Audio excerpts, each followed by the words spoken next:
तृतीय अध्याय के आज 10वां सूत्र कि वह जम्मू द्वीप कैसा है बता रहे हैं।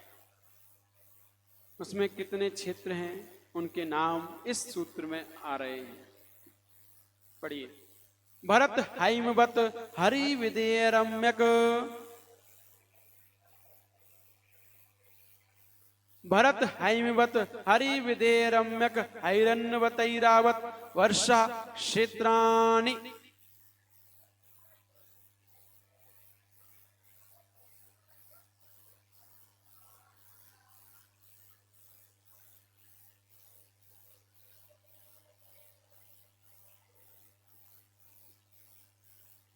पढ़िए।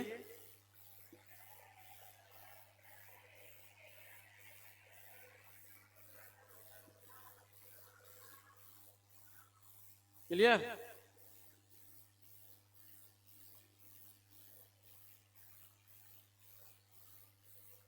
हैरन्वतैरावत,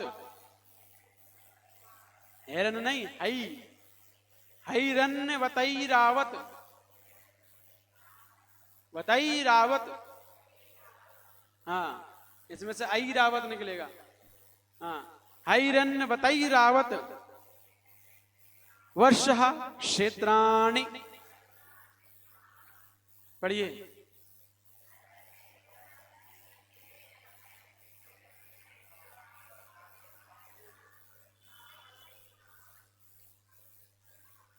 क्लियर?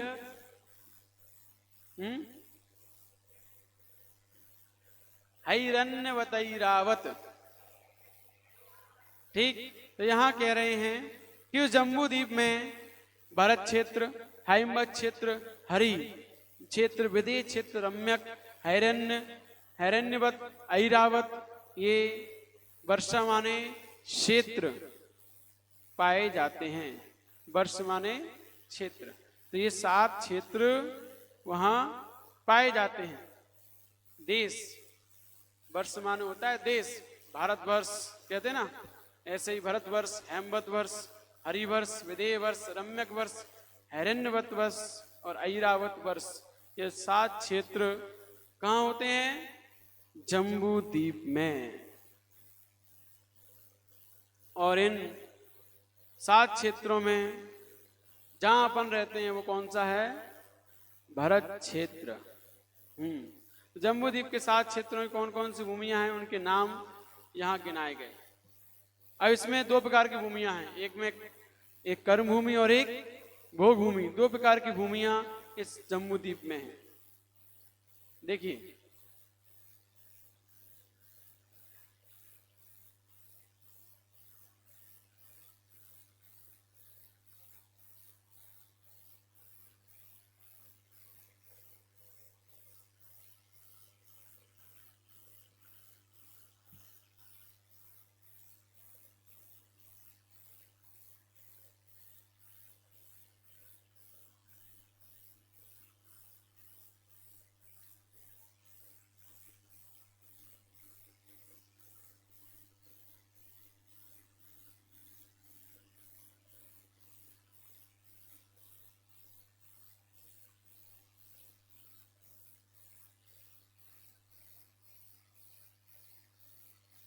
भरत,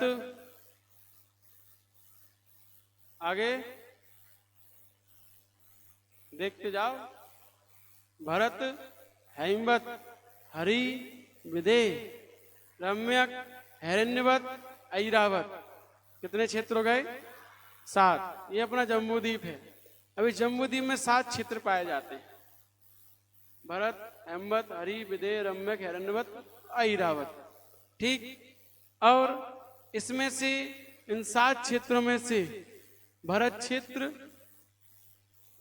ऐरावत क्षेत्र,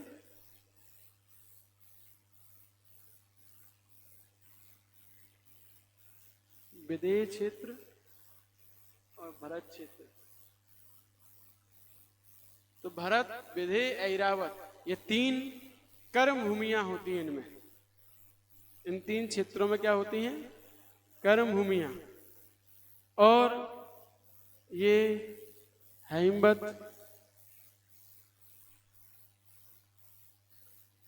हरि रम्यक हिरण्यवत। हेमवत, हरि, रम्यक, हिरण्यवत। इसमें हेमवत में जगन्य भोगभूमि, हरि में मध्यम भोगभूमि। ऐसे इधर रम्यक में मध्यम भोगभूमि, इसमें जगन्य भोगभूमि। तो ये दो क्षेत्रों में जगन्य भोगभूमि, दो क्षेत्रों में मध्यम भोगभूमि पाई जाती है। अब उत्तम भोगभूमि कहाँ पाई जाती है? तो उत्तम भोगभूमि विदेह क्षेत्र में बीचों बीच में मेरू पर्वत है और मेरू पर्वत के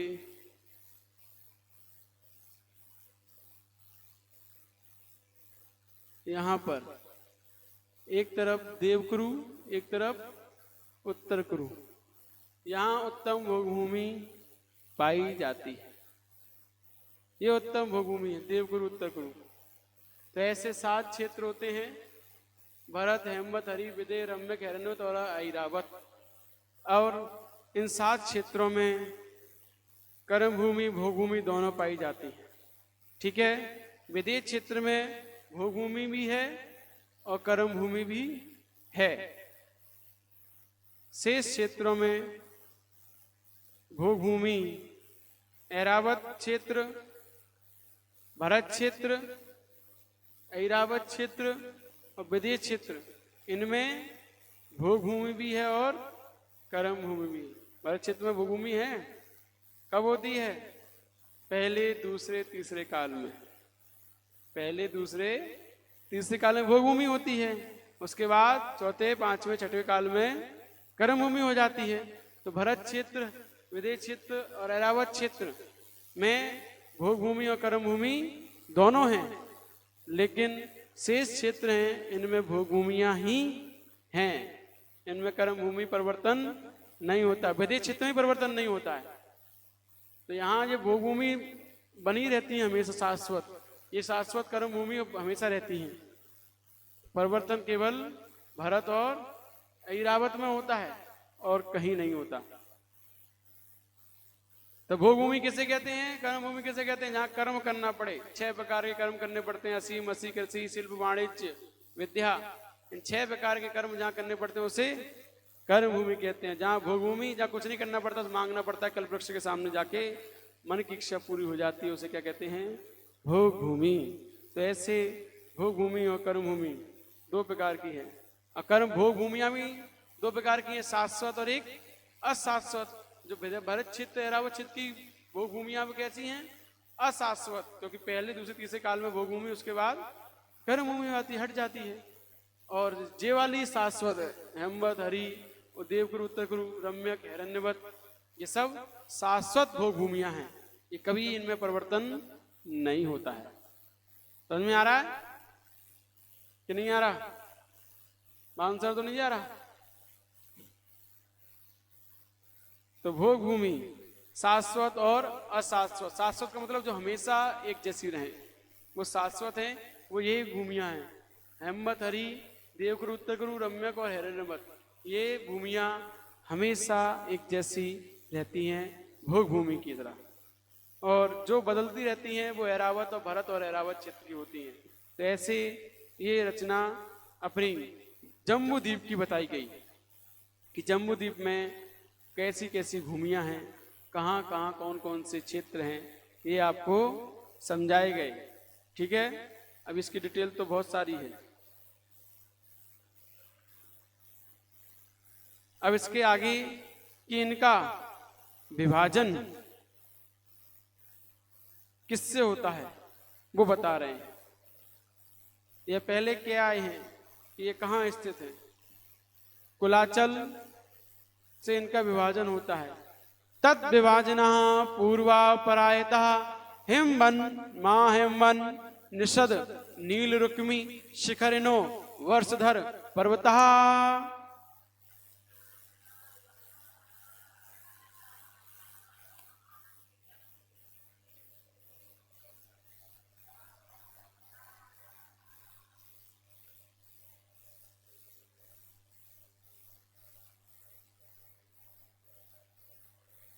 पढ़ना आ गया? नहीं आया? तत् विभाजनः पूर्वः परायता हिमवन, ना आधा है, पूरा नहीं है, जीव चुप्पी रहेगी। हिमवन मां हिमवन निषद नील रुक्मी शिखरिनो वर्षधर पर्वतः। पढ़िए।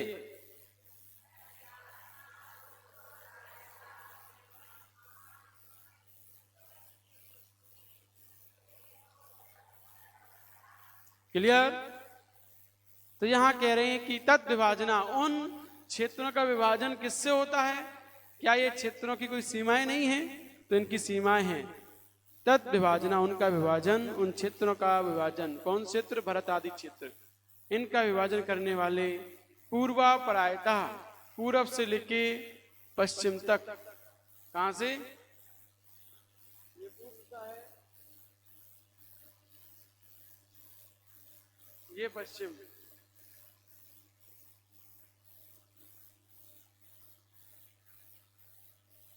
ये पूर्व है, ये पूरब से लेके पश्चिम तक जो पर्वत फैले हुए हैं, पूर्वा परायता, पूर्व से लेके पश्चिम तक लंबे हैं, ऐसे पर्वतों के नाम हिमवन, पहला हिमवन, दूसरा महाहिमवन, तीसरा निषद, चौथा नील, पांचवा रुक्मी, छठवां शिखरनी। ये 6 पर्वत इन 7 क्षेत्रों का विभाजन करते हैं। इन 7 क्षेत्रों का विभाग करते हैं। देखिए, पहला भरत क्षेत्र, ठीक। इसके बाद क्या है? हिमवत क्षेत्र। इसके बीच में ये पर्वत है। कौन सा पर्वत? कौन सा पर्वत है ये? हिमवन। उसके बाद महाहिमवन, महाहिमवन पर्वत आएगा। इसके बाद निषद पर्वत, इसके बाद नील पर्वत,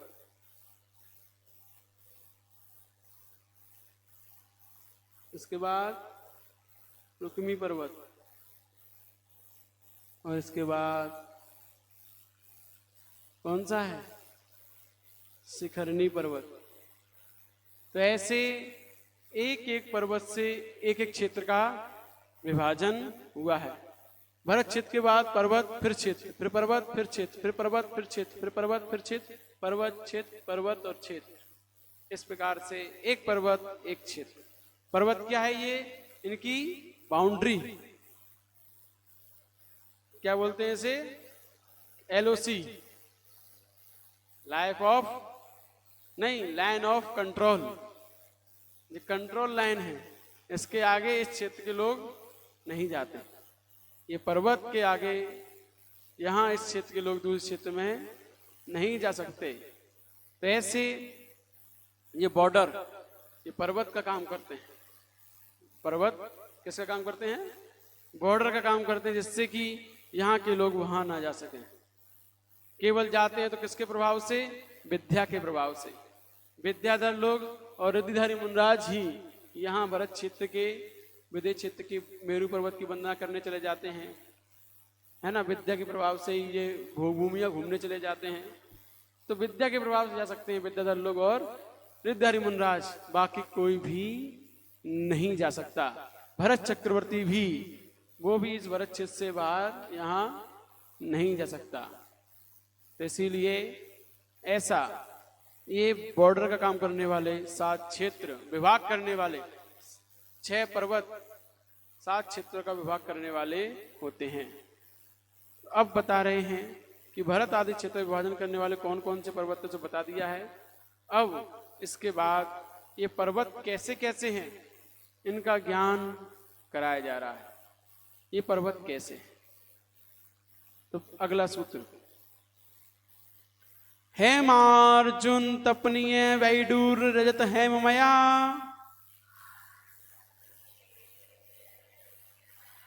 हेमार्जुन हेमार्जुन तपनीय वैडूर रजत हेममय।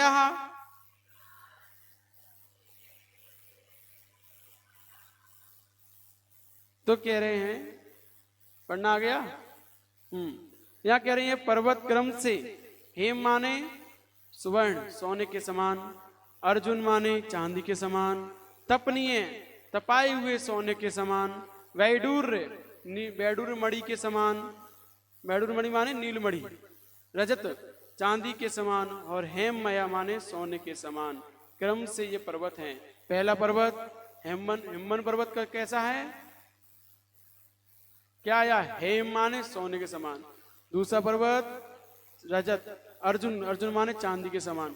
तीसरा निषद तपनीय, तपाए हुए सोने के समान।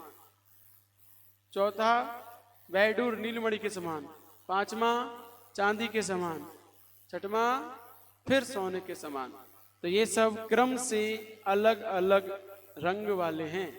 जैसा रंग यहाँ बताया गया है वैसे ही रंग वाले ये पर्वत होते हैं, सोने के समान चमकदार पीले।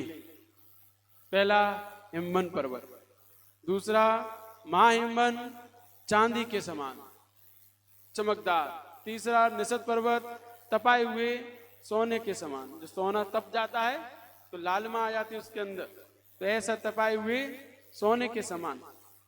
और वैडूर नीलमणि के समान नीला, रजत, इसके बाद रुक्मी रजत चांदी के समान, शिखरनी फिर दोबारा सोने के समान। तो इस प्रकार से इन सब के ये रंग हैं, लेकिन सोने चांदी की नहीं है।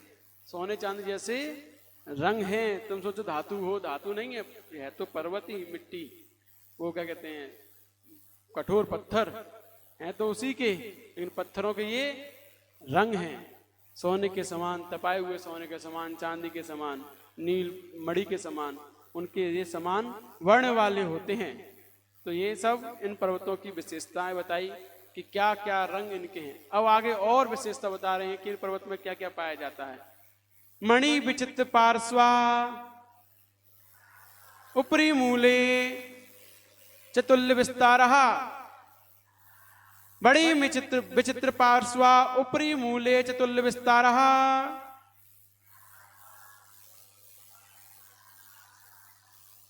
पढ़िए।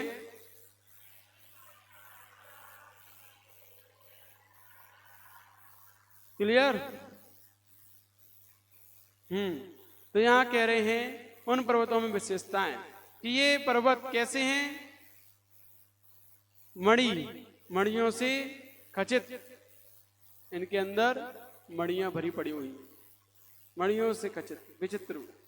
और पार्श्व भागों में, ऊपरी मूले ऊपर और नीचे, चतुल्य विस्तारा समान विस्तार वाले होते हैं।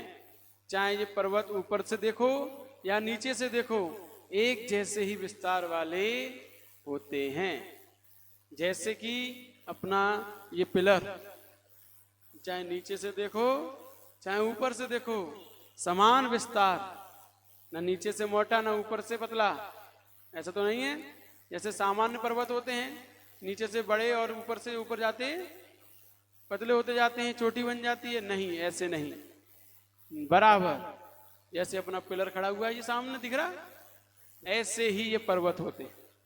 ऊपरी मूले चतुल्य विस्तारा, ऊपर समान और नीचे समान, एक जैसे समान रहते हैं, ऊपर नीचे बराबर बराबर। और किससे खचित हैं ये? मणियों से, विचित्र मणियों से ये भरे पड़े हुए हैं। इनके अंदर बहुत सारी मणियां भरी पड़ी हुई हैं, उनसे खचित हैं। तो ऐसे ये पर्वत हैं, ऊपर और नीचे समान, जैसे दीवार खड़ी कर दी जाती है ऊपर से और नीचे से समान भाग वाली, तो ऐसे ही दीवार टाइप के खड़े हुए हैं ये, इतने बड़े हैं यहां से लेके यहां तक के पूरे पर्वत, और एक जैसे ऊपर नीचे समान। इस प्रकार से कोई बड़ा सा बहुत चौड़ी दीवार खड़ी हो दोनों तरफ बराबर, ऐसे ही ये पर्वत हैं। आप बता रहे हैं इन पर्वतों पे क्या क्या है। पद्म महापद्म तिगिंच केसरी महापुंडरीक पुंडरीका विदास तेसामुपरि। पढ़िए।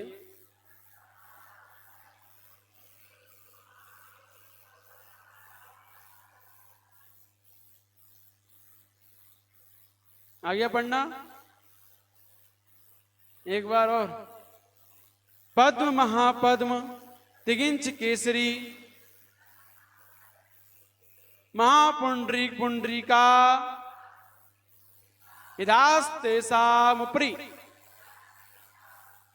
विदास तेसामुपरि, मुपरि माने ऊपर, इन पर्वतों के ऊपर क्या है? हृदय। हृदय माने तालाब। क्या है? तालाब। तो क्रम से दिए हैं नाम।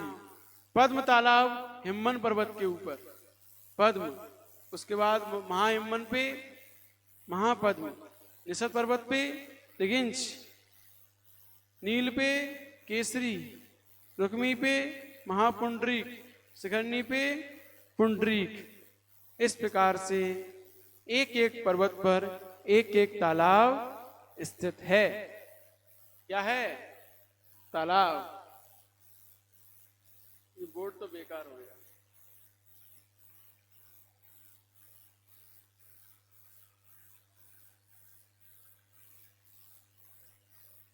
पीछे वाला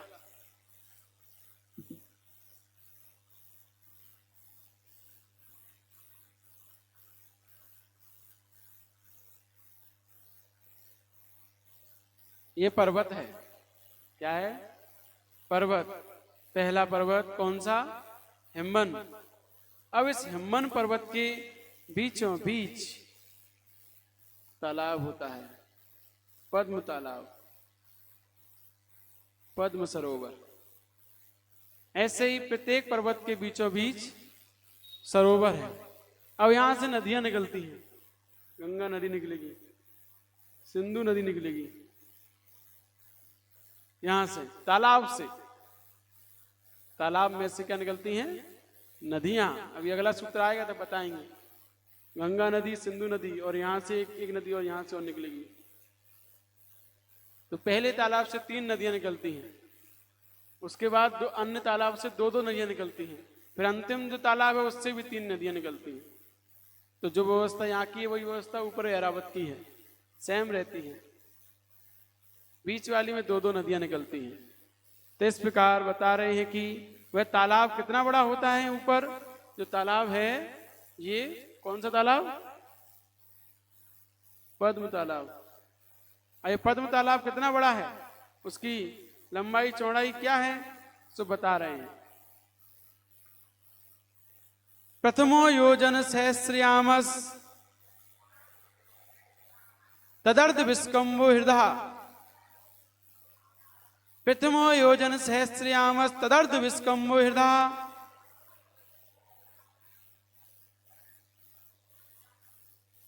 आ गया? नहीं आया? कहां पे? सहस्रायामस, प्रथमो योजन सहस्रायामस तदर्थ विस्कंभो हृदय। क्लियर? आ गया? पढ़िए।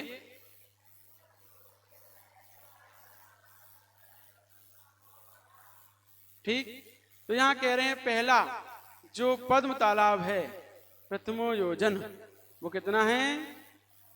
सहस्र योजन, 1000 योजन लंबा। हाँ, महायोजन दिया जाएगा यहाँ पे, क्योंकि अकृत्रिम चीजें जितनी भी होती हैं, अकृत्रिम, वो सब महायोजन से ही नापी जाती है। और कृत्रिम चीजें होती हैं वो लघु योजन से नापी जाती हैं। तो यह कृत्रिम है चैत्यालय, वो तालाब, पर्वत सब अकृत्रिम है, इसलिए महायोजन से यहाँ नाप होगा। तो ये पहला पद्म तालाब 1000 महायोजन लंबा और लंबाई से आधा चौड़ा। कितना हो गया? तदर्थ विस्कंभ, आधा उसका विस्कंभ माने विस्तार है, और 1000 योजन लंबा है। तो यहां से लेके यहां तक कितना है? 1000 योजन। 1000 इंटू 6000 कितने आएंगे? हैं? हाँ, इकाई, ढाई, सैकड़ा, हजार, 10,000, लाख, 10 लाख, 60 लाख किलोमीटर लंबा ये तालाब होता है। 60 लाख किलोमीटर लंबा ये तालाब होता है। कितना? और इसका आधा कर दो, 30 लाख किलोमीटर चौड़ा होता है। तदर्थ विस्कंभो, उसका आधा उसका विस्तार है, यहां से लेके यहां तक का विस्तार कितना है? 30 लाख किलोमीटर, 500 योजन। ठीक, तो ये इसका लंबाई चौड़ाई पहले तालाब की। अब इसके बाद के तालाब बताएंगे आगे, दूने दूने होते जाएंगे। तो पद्म सरोवर जो 1000 योजन लंबा, 500 योजन चौड़ा, और आगे इसकी गहराई बताई जा रही है, कितनी गहराई है? 10 योजनावगः, 10 योजनावगः। तो ये योजन, ये जो तालाब है 10 योजन अवगाह माने गहराई वाला है। 10 योजन गहराई मतलब 6000 इंटू 10, 6000 इंटू 10 कितने हो गए? 60,000 किलोमीटर गहरा। कितना गहरा है? हाँ, 10 योजन गहरा है। 10 महायोजन इसकी जो गहराई है वो इतनी गहराई है। तो इतने बड़े तालाब में से नदियां निकलती हैं, बताएंगे इनमें क्या क्या और होता है वो बताएंगे, पहले नदियां बाद में आएंगी। तन मध्य योजनम पुष्करम। अब उन तालाब के बीचों बीच, पद्म सरोवर तालाब के बीचों बीच मध्य में योजनम पुष्करम, 1 योजन लंबा और 1 योजन चौड़ा एक कमल है। यहाँ बीचों बीच में क्या है? कमल। कितना बड़ा? 1 योजन लंबा, 1 योजन चौड़ा, बीचों बीच में कमल है। अब वह कमल कैसा है? पृथ्वी का एक, वो बृहस्पति का एक नहीं है, पृथ्वी का एक है। अपने यहाँ जो कमल दिखाई देते हैं तालाब में कैसे हैं? वनस्पति का एक, पंखुड़ियों वाले, टूट जाते हैं। लेकिन ये जो होते हैं अकृत्रिम कमल हैं, शाश्वत कमल हैं, ये कभी नष्ट नहीं होते। पृथ्वी कायक होते हैं, पत्थर के होते हैं। काय कमल है ये? पत्थर के, वज्र के, है ना? पृथ्वी कायक। किंतु कमल के आकार की पृथ्वी है। जैसे कमल के आकार के वहां कमल मंदिर बना है, लोटस टेम्पल बने हुए हैं ना। तो ये सब हस्तिनापुर में सबसे बढ़िया लोटस टेम्पल कहाँ बना है? सबसे अच्छा ऑस्ट्रेलिया में। ऑस्ट्रेलिया में है सबसे बड़ा लोटस टेम्पल है, आस्टा में नहीं है। तो वहां गए नहीं, कोई बात नहीं, गूगल पे सर्च कर लेना। गूगल चाचा जिनके पास है उनको सब जानकारी मिल जाती है। तो इसलिए ये तो हमने अब ज्योग्राफी पढ़ते थे छोटी क्लास में, तभी पता चल गया था कि लोटस टेम्पल सबसे बड़ा कहाँ पे है? ऑस्ट्रेलिया में है, बहुत सुंदर बना हुआ है। तो किसका है वो? पत्थर का, पृथ्वी का एक। ऐसे ही वहां पर जो पृथ्वी का एक कमल है वो पृथ्वी के हैं, पृथ्वी लेकिन कमल के आकार के होते हैं, इसीलिए उन्हें कमल कहा जाता है। इसके अलावा एक कमल, इसके अलावा परिवार कमल 1,40,150 है। एक कमल तो मुख्य है, इसके बाद इसके जो परिवार कमल है इसके साथ बहुत सारे कमल रहते हैं। एक कमल के साथ पूरे तालाब में कितने होते हैं? 1,40,150 इतने कमल एक तालाब में। एक कमल का परिवार, इतने परिवार है उसका वहां पे भी। तो जिनका उच्छेद आदि मुख्य कमल से आधा है और जिनकी लंबाई चौड़ाई जो मुख कमल है, कितना मुख कमल? 1 योजन चौड़ा 1 योजन लंबा। तो 1 योजन में कितने किलोमीटर? 6000। तो 6000 किलोमीटर लंबा, 6000 किलोमीटर चौड़ा। तुम्हारा हिंदुस्तान भी छोटा है इस कमल के आगे, इतना बड़ा कमल है ये। तुम्हारा हिंदुस्तान भी कश्मीर से लेकर कन्याकुमारी तक 3000 किलोमीटर से अधिक। कितना है? 3000 किलोमीटर की लंबाई है, बस, ज्यादा नहीं है। उससे ही बड़ा ये कमल है, 6000 किलोमीटर लंबा और चौड़ा। इतना बड़ा होता है ये। क्या?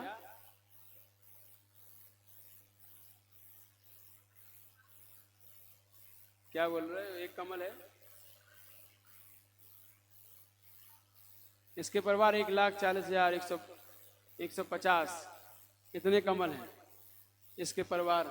वे सब इसके आधे हैं, इसके आधे, मतलब 500 योजन चौड़े, 500 योजन नहीं, 500 नहीं, आधा योजन चौड़े आधा योजन लंबे, क्योंकि ये 1 योजन चौड़ा 1 योजन लंबा है मुख्य कमल, और सारे कमल आधे हैं, आधा आधा योजन चौड़े आधा योजन लंबे। अब इनको बता रहे हैं कि एक तालाब पर 1,40,150 लगभग कमल हैं, उनमें कौन रहता है? देव रहते हैं, वो बाद में बताएंगे। देव देवियां रहती हैं। अब कमल का विस्तार बता रहे, कमल कितने बड़े हैं। तत् द्विगुण, तत् द्विगुण द्विगुणा, तत् द्विगुण द्विगुणा,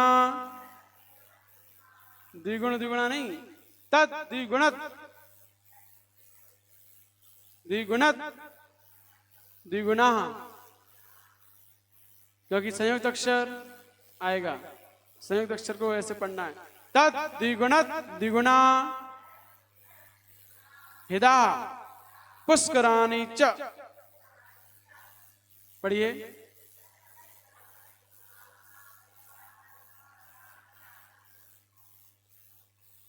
क्लियर?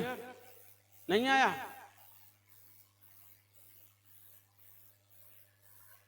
हाँ हाँ, दा आएगा। तत् द्विगुणत द्विगुणा हिदा पुष्कराणि च। क्लियर? पढ़ के बताओ।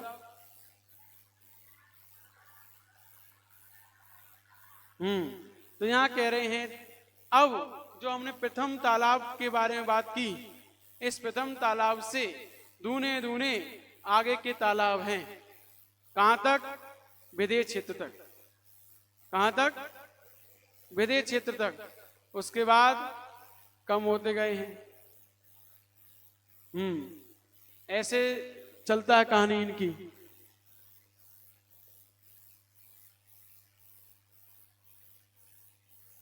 भरत क्षेत्र,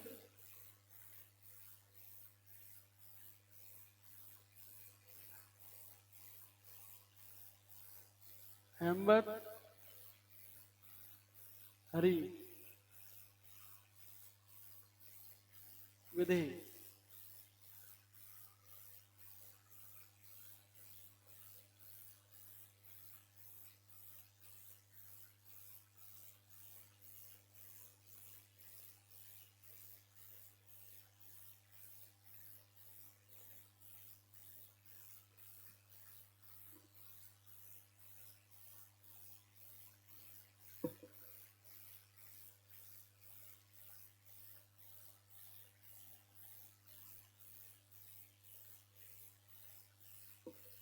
भरत, हेमवत, हरि, विदेह, रम्यक, हिरण्य, ऐरावत। तो यहां से यहां तक बढ़ता हुआ, फिर यहां से यहां तक घटता हुआ, जो स्थिति यहां है वही यहां होगी, सेम। इस क्षेत्र के समान इसकी है, इसके समान इसकी है, इसके समान इसकी है, ये टॉप पर है ना। तो इस प्रकार से व्यवस्था है 7 क्षेत्रों में।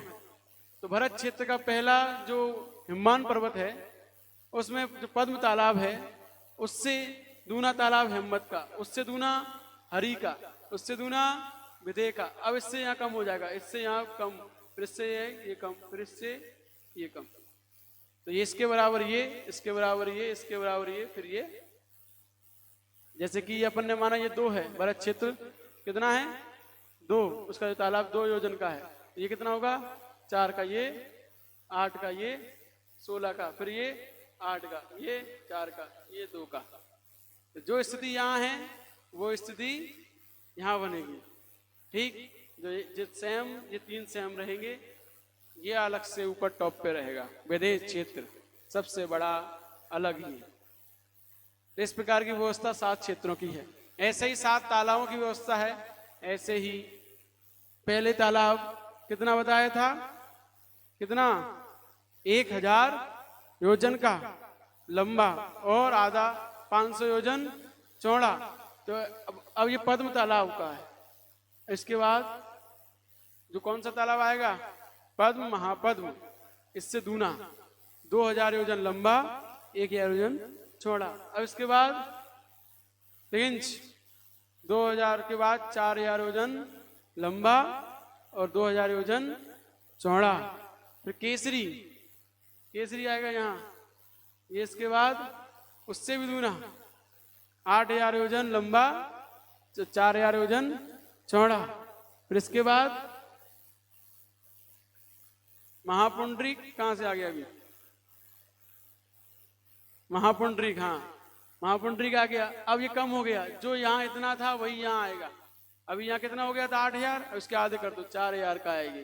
फिर इसके आधे यहाँ कर दो, ये 2000 का। फिर इसके आधे यहाँ कर दो, फिर ये 1000 का आ गया। जो 1000 का यहाँ था वो 1000 का यहाँ आ गया। तो ये और ये समान चलते हैं, इस प्रकार की व्यवस्था है। हाँ, जो व्यवस्था भरत क्षेत्र में चल रही है वो ये व्यवस्था अभी ऐरावत क्षेत्र में चल रही है, सेम टू सेम।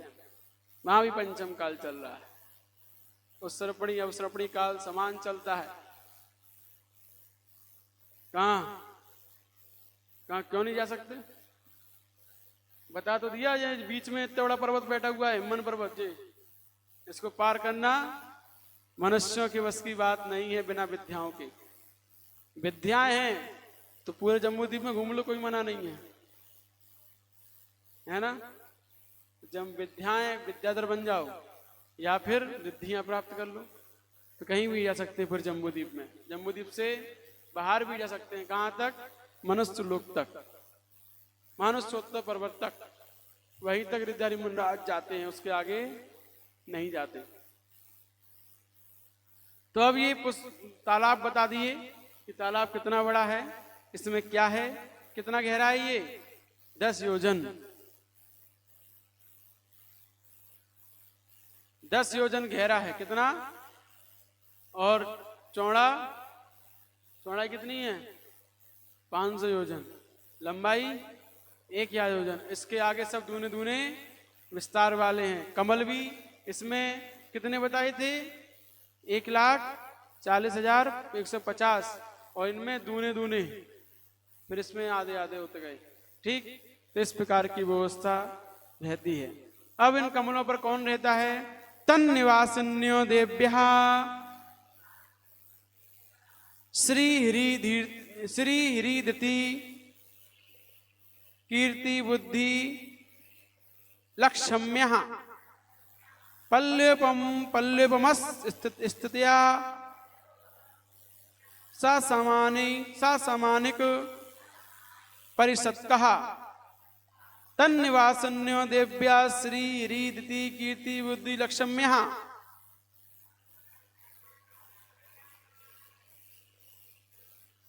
पल्लवमस स्थित्या सामानिक परिषत्कः।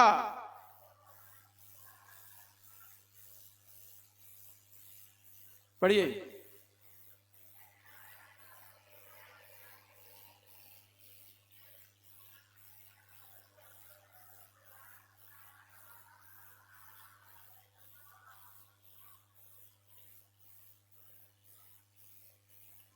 पढ़ना आ गया है, नहीं आया, इसीलिए कहा था इंग्लिश मीडियम में नहीं पढ़ो। इंग्लिश मीडियम में पढ़ोगे यही हालत रहेगी। प्रियांशु भैया कौन सी मीडियम पढ़ा रहे हो? हाँ, हिंदी मीडियम ही पढ़ाना है। इंग्लिश मीडियम वाले जानते भी नहीं है कि 39 को क्या बोलते हैं। क्या होता है 39 माने? हाँ 39, बहुत सोच के बताया है। तो इसीलिए इंग्लिश मीडियम वालों की स्थिति बहुत खराब है।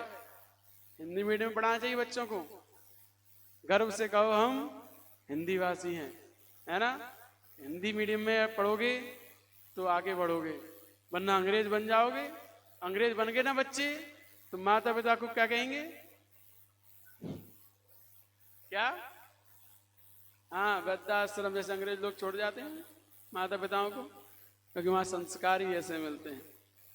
एक अंग्रेज पकड़ ले आएंगे वो और भगा देंगे तुम लोगों को।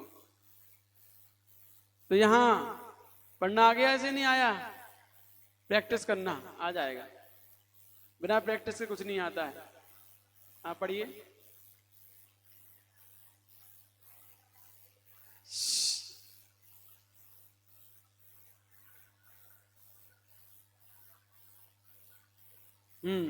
ठीक।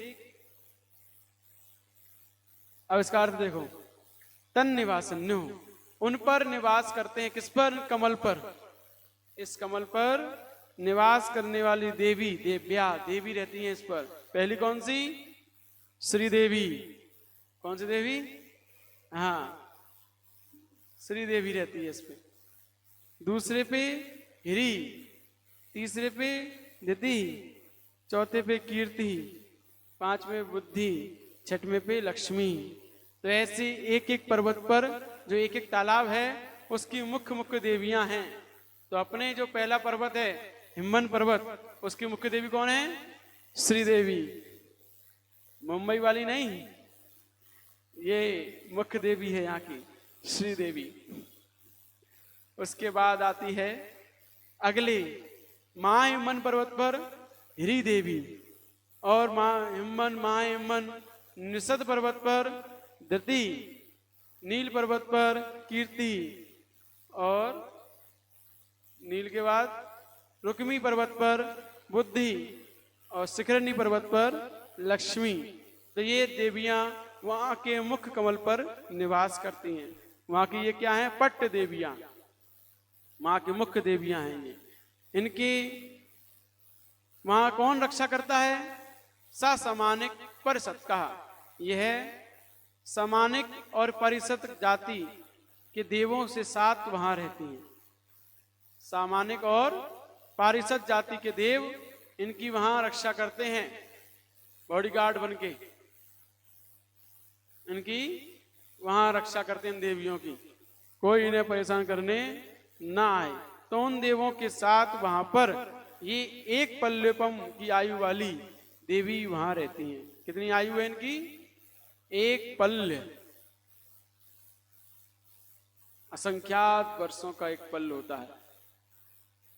इतनी समय तक एक देवी वहां की रानी बनकर रहती है।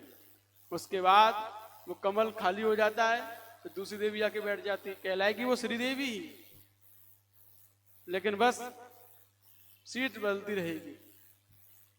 सीट बदलती रहेगी नहीं, सीट एक ही रहेगी, लोग बदलते रहेंगे।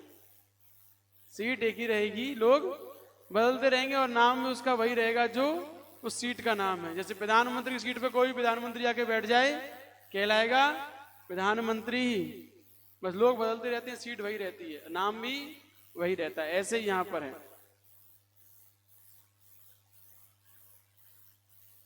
आयु समाप्ति के बाद नहीं, मोक्ष नहीं, आयु जैसे इनकी समाप्त होती है वैसे ही ये लोग मनुष्य पर्याय को प्राप्त करते हैं। तो मनुष्य पर्याय में यदि सम्यक्त होता है तो मनुष्य पुरुष बनते हैं, सम्यक्त नहीं होता तो स्त्री बनते हैं। वैसे सम्यक दर्शन इन्हें हो जाता है।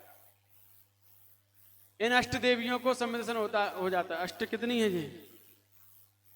6 है ना, यहाँ पे तो 6 है। तो इन 6 देवियों को सम्यक दर्शन हो जाता है। क्यों?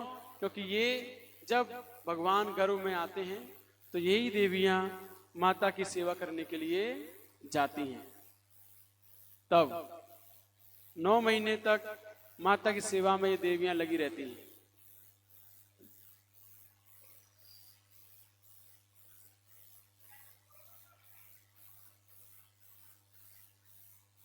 हाँ, अब ये एक भवातारी होती हैं, ऐसा अभी पढ़ने में नहीं आया है कि कितनी भवातारी होती हैं ये, लेकिन ये वहाँ पर सम्यक्त्व को प्राप्त कर लेती हैं, क्योंकि ये देवियाँ भगवान की सेवा में, भगवान की माता की सेवा में लगती हैं, उनका दर्शन करती हैं, तो इनको सम्यक दर्शन हो जाता है। तो 6 प्रकार की देवियाँ ससामान्यिक और पारिषद जाति के देवों के साथ रहती हैं। इनकी आयु कितनी होती है? 1 पल की होती है। ये सब देवियाँ 6 व्यंतर देव की देवियाँ होती हैं, ये 6। और आज्ञा इनकी सौधर्मेंद्र की आज्ञा में रहती हैं। सौधर्मेंद्र 3 देवियाँ सौधर्मेंद्र की आज्ञा में इधर वाली, और इधर वाली 3 देवियाँ ईशान इंद्र की आज्ञा में रहती हैं।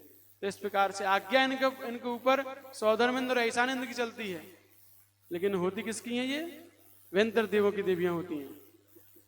अब बता रहे हैं कि इन तालाबों में से क्या होता है। नदियां निकलती हैं। कौन कौन सी नदी निकलती है कौन कौन से तालाब से, ये बताया जा रहा है।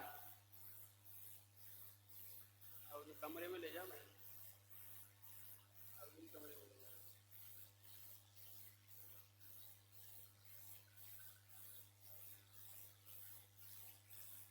तो पढ़िए। गंगा सिंधु रोहिद्रोहितास्या हरित धरिकांता सीता सीतोदा नारी नरकांता सुवर्ण रूपकूला रक्ता रक्तोदा सरितस्तन मध्यगा।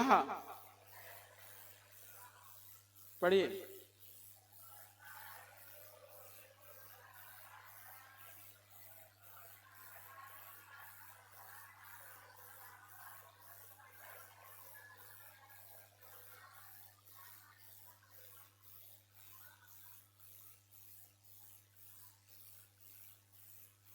क्या हुआ? खिचड़ी क्यों हो गई?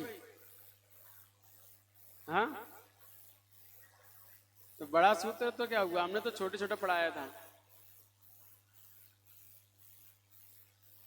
गंगा सिंधु रोहिद्रोहितास्या हरित धरिकांता सीता सीतोदा नारी नरकांता सुवर्ण रूपकूला रक्ता रक्तोदा सरितस्तन मध्यगा। पढ़िए।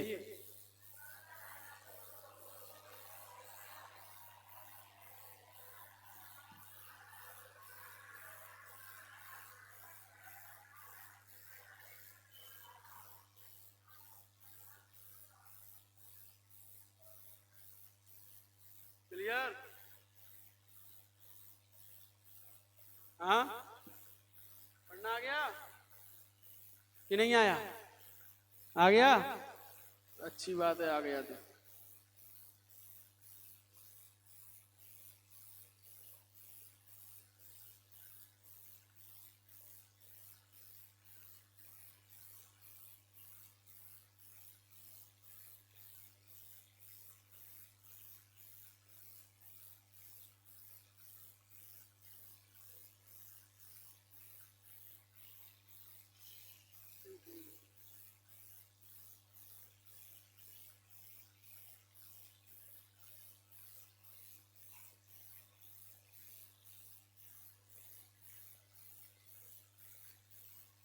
देखिए, पहला कौन सा पर्वत? हिम्बन, महाहिम्बन, फिर निषद, नील, रुक्मी और शिखरनी। अब इनमें तालाब, बीच में पद्म। कौन सा तालाब? पद्म तालाब। इसमें महापद्म,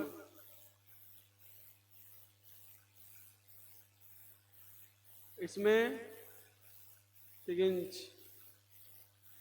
अभी हाथ सही से सेट नहीं हो पा रहा, तिरछा है। इसमें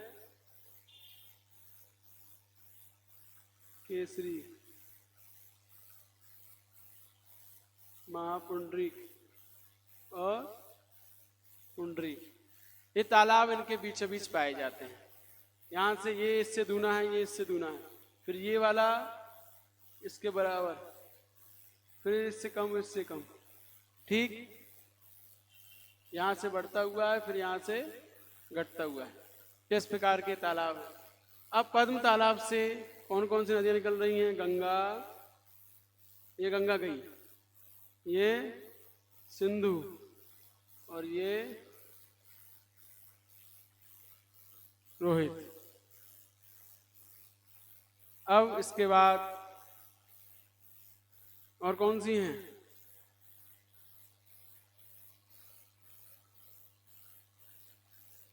इसमें से दो निकलेंगी।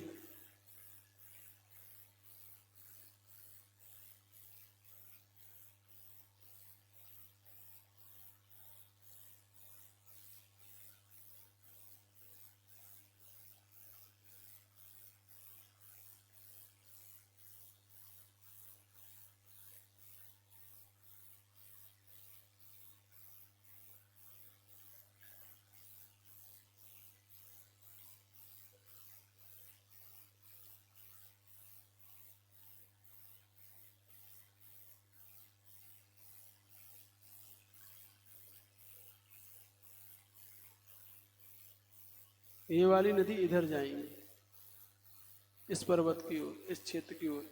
ये वाली नदियां इस अभी नदियों की दिशा याद नहीं आ रही है मेरे को।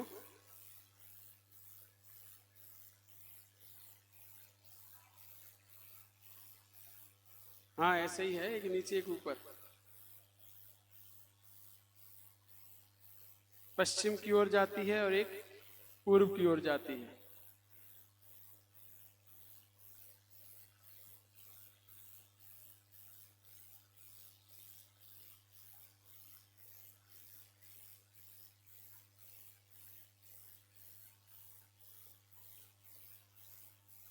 तो ये देखिए, ये तीन तो यहाँ गई।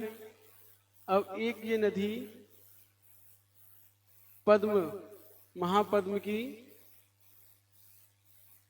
ये इस ओर गई और एक इस ओर जाएगी, ठीक।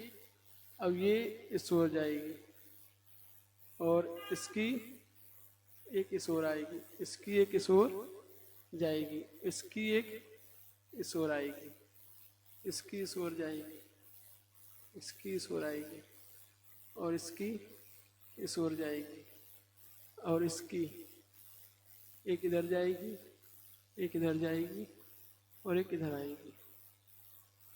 तो इस प्रकार से नदियां हैं। तीन नदी इसमें से, तीन नदी इसमें से निकलेंगी।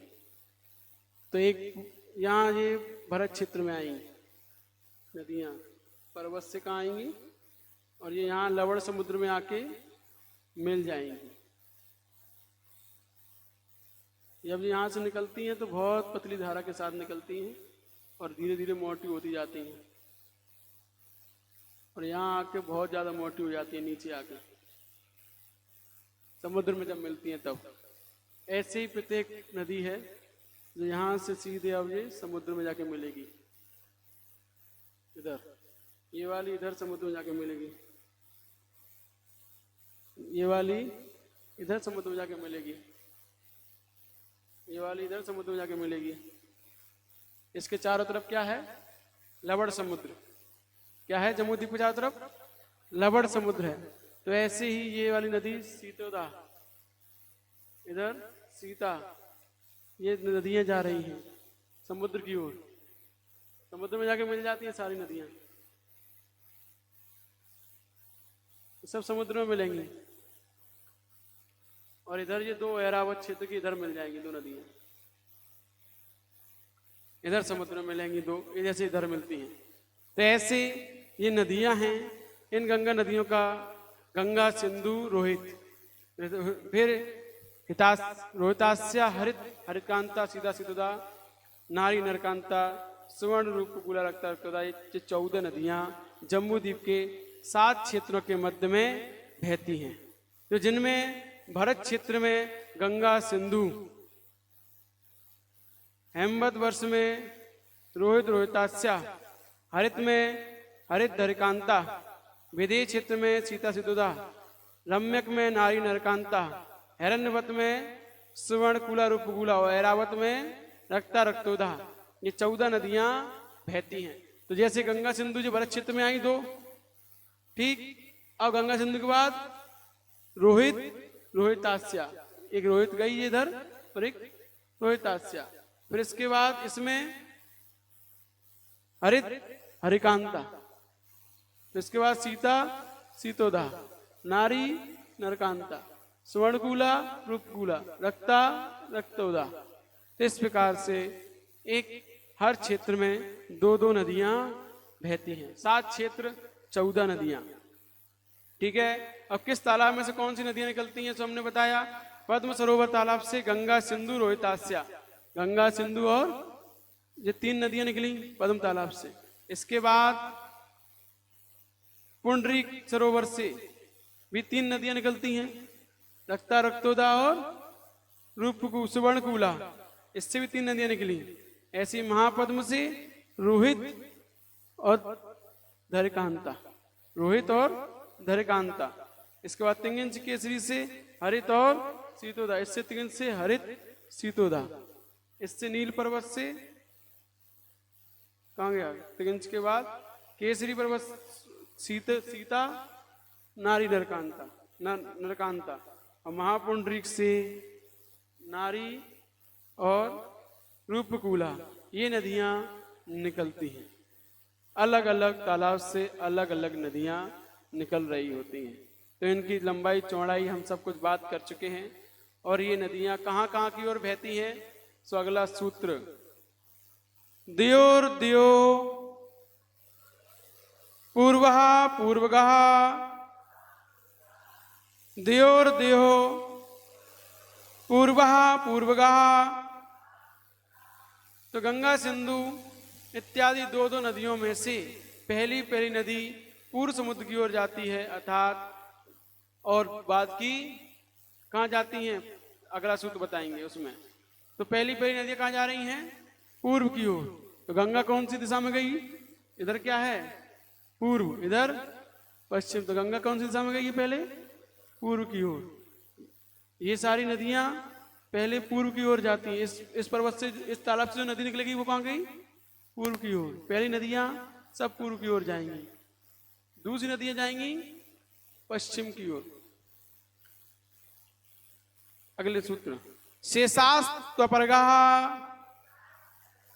तो शेष जो नदियां, जो प्रत्येक जोड़े दूसरी नदियां हैं, वो पश्चिम की ओर जाती हैं। जैसे सिंधु नदी पश्चिम दिशा की ओर गई, फिर नीचे की ओर मुड़ी। पहले किस ओर गई थी, पश्चिम दिशा की ओर, फिर नीचे की ओर आई। ऐसी गंगा सिंधु पहले पूरब की ओर, फिर नीचे आई, ठीक। तो ऐसे ये नदियां हैं, ये भी पहले इधर जाएगी पूरब की ओर, फिर नीचे जाएगी ऐरावत क्षेत्र में। ये पहले पश्चिम की ओर जाएगी, फिर ऐरावत क्षेत्र में जाएगी, रक्ता रक्तोदा। तो इस प्रकार से प्रत्येक नदी पूर्व की, इधर पहली नदी पूर्व दिशा की ओर जाती है, और इधर की पश्चिम दिशा की ओर जाकर नदियों समुद्र में जाकर मिल जाती हैं। ये नदियां पश्चिम समुद्र में जाकर कौन सी नदियां मिलती हैं, सिंधु, रोहितास्या, हरिकांता, सीतोदा, नरकांता, रूपकुला, रक्तोदा। ये 7 नदियां पश्चिम समुद्र में जाती हैं और 7 नदियां पूर्व समुद्र में जाती हैं। समझ में आ गया। ये पूरा जम्मू द्वीप में क्या क्या हो रहा है। अब बात करते हैं जहां आप रहते हो वहां की।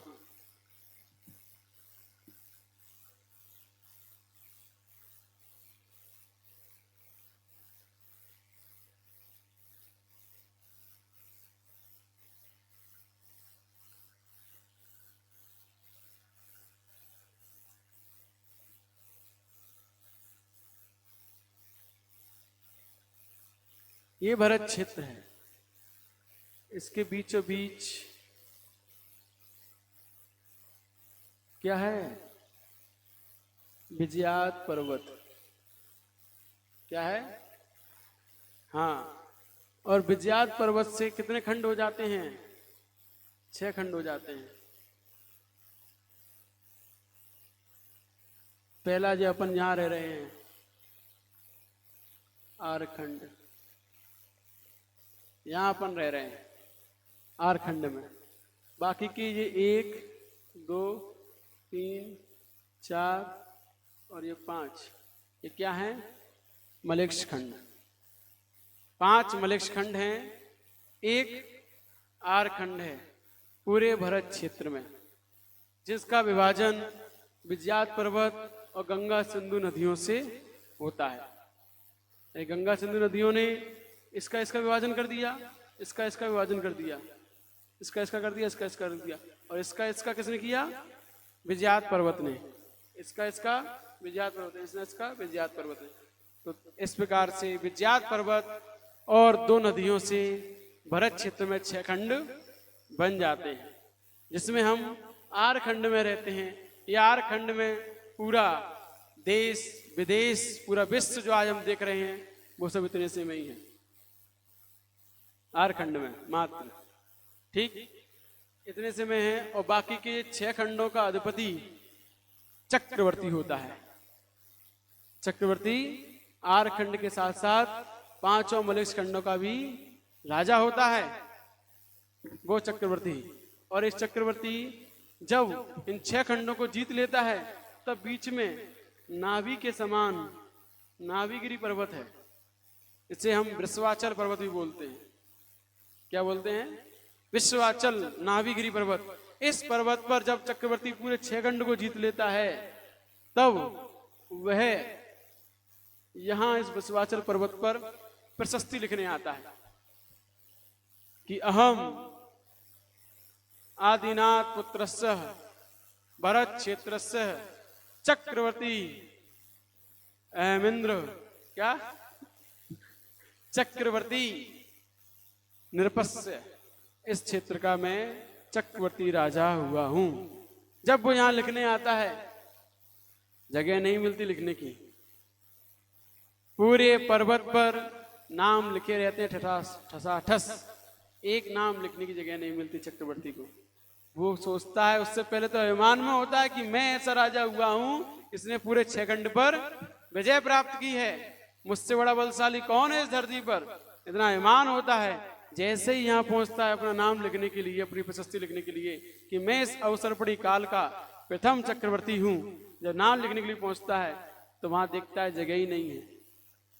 तब उसका अभिमान चूर चूर होता है कि ये धरती जिसका मैं उपभोग कर रहा हूं, ये झूठन है, मुझसे पहले कई राजा इसका भोग कर चुके हैं, कई चक्रवर्ती इसका साम्राज्य कर चुके हैं इस पर।